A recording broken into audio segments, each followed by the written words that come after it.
Namaste and welcome to another Dhara. We all want happiness, right? But it is not always possible.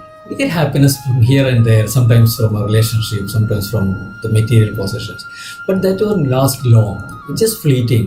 It just comes and goes. And then we go back to our state of either unhappiness or a state of non-happiness. Why it is happening? Why can't we be happy?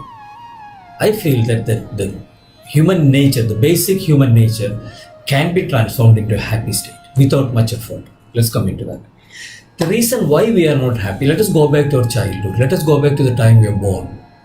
Okay? When you're born, we are born with nothing in our hand, nothing in our body, and more importantly, with a clean, absolutely clean mind. But what happened after that? We started getting signals from outside. Our immediate family starts with our immediate family, then it starts with our environment, it starts with the schools, and then we get started. As we grow up, we started getting a lot of instructions and informations and stimuli from the outside world.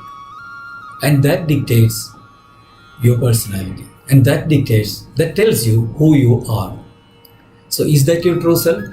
Unfortunately, no. So whatever is coming from the outside, you are mistaking that as your true self.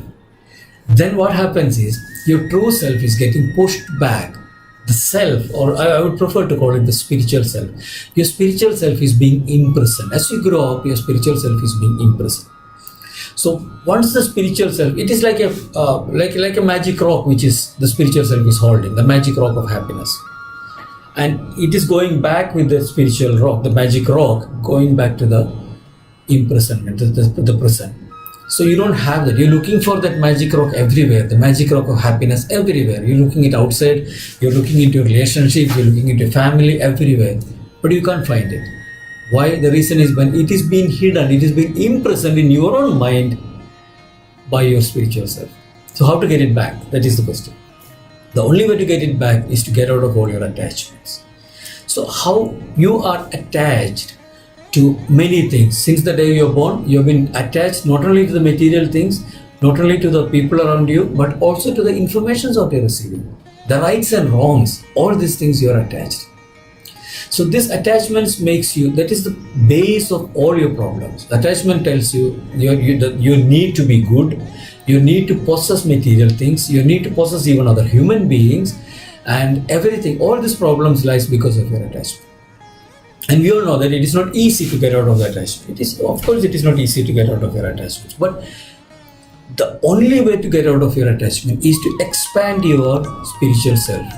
Your spiritual self is imprisoned because of all this information and all this your cluttered mind, which needs competition, which has competition, which has anger, which has all the kind of negative emotions, which is cluttered in your mind. So your spiritual self cannot come out. The moment the spiritual self tries to come out, all these negativities which has been imparted or given to you by the society, inculcated to you, pushes your spiritual self back without you knowing what is going on. The only way to come out of it is to deliberately or knowingly expand yourself. See, basically, I'll tell you an example. If you're in a small room, you feel like, okay, I want to become a little bit bigger room so I got the space to move around. Once you have a little bit bigger room, your next idea is to have a slightly bigger room or maybe a bigger house or maybe a bigger hall. Okay, so we have an inherent tendency or instinct to expand. That is what we are. Our human beings' nature is to expand. So we need to expand. So our mind, which is in the prison, also need to expand, but we are not allowing it to expand. That is what is happening in the spiritual mind which is behind. The moment the spiritual mind is expanded. So I'll tell you another example. If you go to the beach, have you ever been to a beach and seen the serene openness of the ocean? It's amazing, isn't it? You can go on the top of a mountain and look at the nature around you. It's again amazing. So why do you get that feeling? Because at that particular moment, you are aligned with the expansion property of your mind. The expansion, okay, you have to see the space which is unlimited. That is what you are within you. You are also unlimited being, an expanded being. But you try to constrain that being into your present. How sad it is, isn't it? Okay, to come out of that, to expand yourself, First thing is that try to learn to observe your mind, because all these attachments are being attached to your mind. So if you can learn to observe your mind, taking a different vantage point, a vantage point of your imprisoned self, try to go back to that person and then look into your mind. What is happening? Why I am behaving like this? Why I'm forced to behave like that? You are not behaving like that. If you're getting angry, if somebody cuts you in the traffic, you get angry. Nobody is asking you to be angry. Your mind is asking you to be angry. Your mind is your biggest enemy there, because your mind has been given, bombarded with all this information right from your childhood. So take a step back, observe from the spiritual self vantage point. Then you will realize that, what am I doing? Why do I have to do all those things? This is just because of my attachment. So try to get out of your attachment. Once you're out of your attachment, your spiritual self is released and become expanded.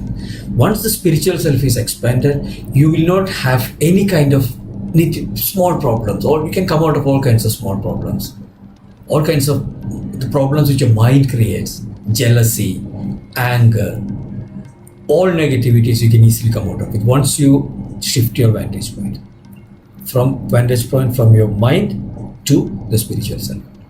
So once the spiritual self expands, what happens is you'll be full of love. Your basic nature is of love for everything, because you are one with the whole universe. So your basic self is of love. So you